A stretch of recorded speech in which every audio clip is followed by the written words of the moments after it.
Hello students, this is chapter number 7 where we're going to look at project cost management. So these are the learning objectives. So let us look at the importance of project cost management.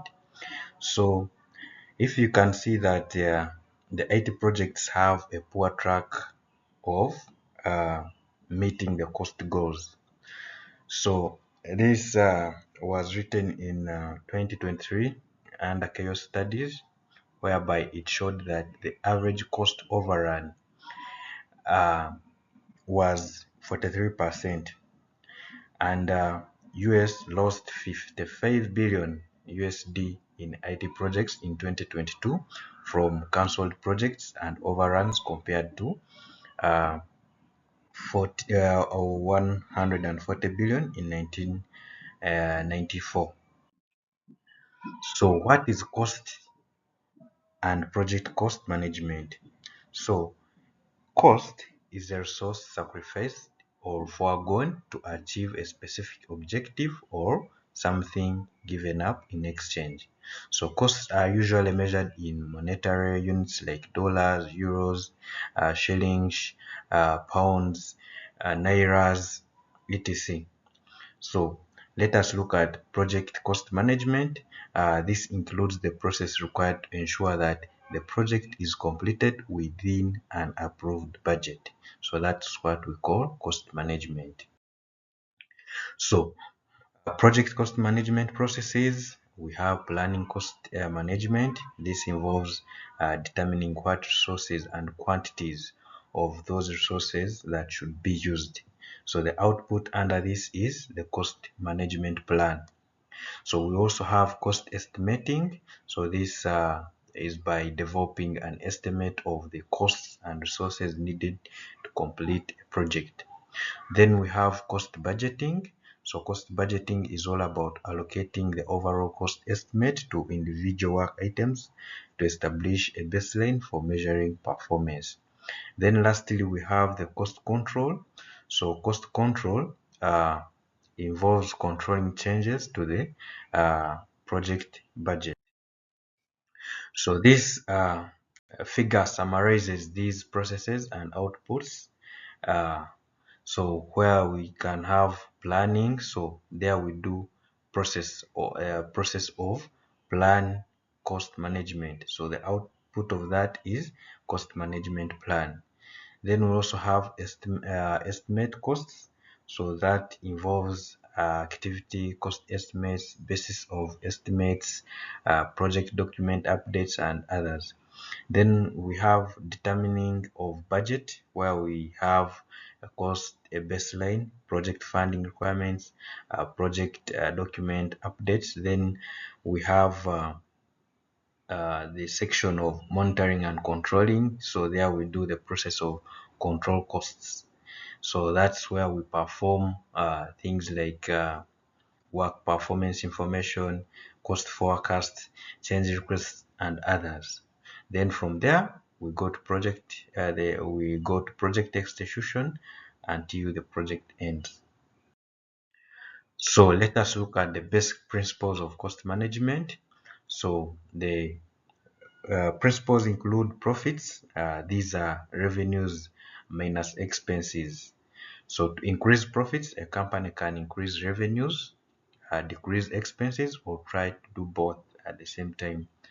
So we also have the principle of life cycle costing. This involves estimating the cost of a project plus the maintenance cost of the products it produces. So we also have cash flow analysis. This is where determining the estimated annual costs and benefits for projects are done. Then we also have benefits and costs that can be, these are tangible or they can be tangible direct. So we also have sunk costs. So sunk costs should not be a criteria in project selection. So we are continuing with basic principles of cost management. We also have tangible costs or benefits. These are those are costs or benefits that or an organization can easily measure in monetary terms, like as we say, dollars, shillings, and others. We also have intangible costs or benefits, and these are costs or benefits that are difficult to measure in monetary terms. So we also have direct costs, and these are costs that can be directly related to producing the products and services of the project. So we also have indirect costs, and these are costs that are not directly related to the products or services of the project, but are indirectly related to performing the project. Still on principles of cost management, we have learning curve theory, which states that when many items are produced repetitively, the unit cost of those items decrease in a regular pattern as more units are produced. So we also have reserves. So these are dollars included in cost estimates to mitigate cost risk by allowing for future situations that are difficult to predict. So they are in two forms, which are contingency reserves that allow for future situations that may be partially planned, uh, or these can be unknown, known or unknown. So we also have management reserves. These allow for future situations that are unpredictable. So let us look at planning cost management. So the first step in project cost management is planning how the costs will be managed throughout the life of the project. So project costs like project schedules grow out of the basic documents that initiate a project, like the project charter. So it is very important for the project manager and other stakeholders to use expert judgment, analytical techniques, and meetings to produce the cost management plan. So let us look at cost management plan. So this is a document that describes how the organization will manage a cost variance on the project. So let us look at cost estimating as an important cost management output. So let us look at types of cost estimates. We have a rough order of magnitude estimate, which provides an estimate of what a project will cost. So it is done even before the project is officially started. So we also have a budgetary estimate, which is used to allocate money into an organization's budget. So many organizations develop budgets at least 2 years into the future. So budgetary estimates are made 1 to 2 years prior to project completion. There is also definitive estimate, which provides an accurate estimate of project costs. So these estimates are used for making many purchasing decisions for which accurate estimates are required and for estimating final project costs. So definitive estimates are made 1 year or less prior to the project completion. So let us look at cost estimation versus pricing. So cost estimating involves developing an assessment of how much it will cost the performing organization to provide the product or the service. Also, in other hand, pricing is a business decision of how much the performing organization will charge for the product or service.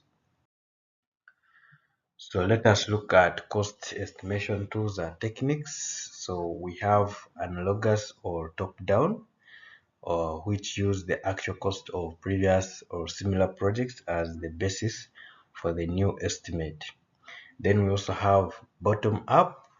So this estimates individual work items and sum them to get a total estimate. Then we have parametric estimation, which uses project characteristics in a mathematical model to estimate costs. Then we have computerized tools like spreadsheet, project management software that can make working with different cost estimates and cost estimation tools easier. So let us look at constructive cost model. So this model was developed and helps for to estimate uh, software development costs. So it has parameters which include function points. So these are technology independent assessments or the function involved in developing a system. Then it also has the parameter of source line of code. So this is a human written line of code that is not a blank line or comment. If you do programming can understand that. So let us look at cost budgeting. So cost budgeting involves allocating the project cost estimate to individual work items and providing cost baseline. So the work breakdown structure is a required input for the cost budgeting process because it defines the work items. So important goal is to produce a cost baseline. So last, we are going to look at cost control. So cost control includes monitoring the cost performance and ensuring that only appropriate project changes are included in a revised cost baseline. It also includes informing project stakeholders of authorized changes to the project that will affect costs. So, and value management is a very important tool for cost control. Lastly, we are going to look at project portfolio management. So, project portfolio management has 5 levels, which involve put all your project in one database. Another one is prioritize the projects in your database. Third is divide your projects into 2 or 3 budgets based on type of investment. The fourth is automate the repository. And the last is apply modern portfolio theory, including risk return tools that map project risk on a curve. So that's all for now. Thank you.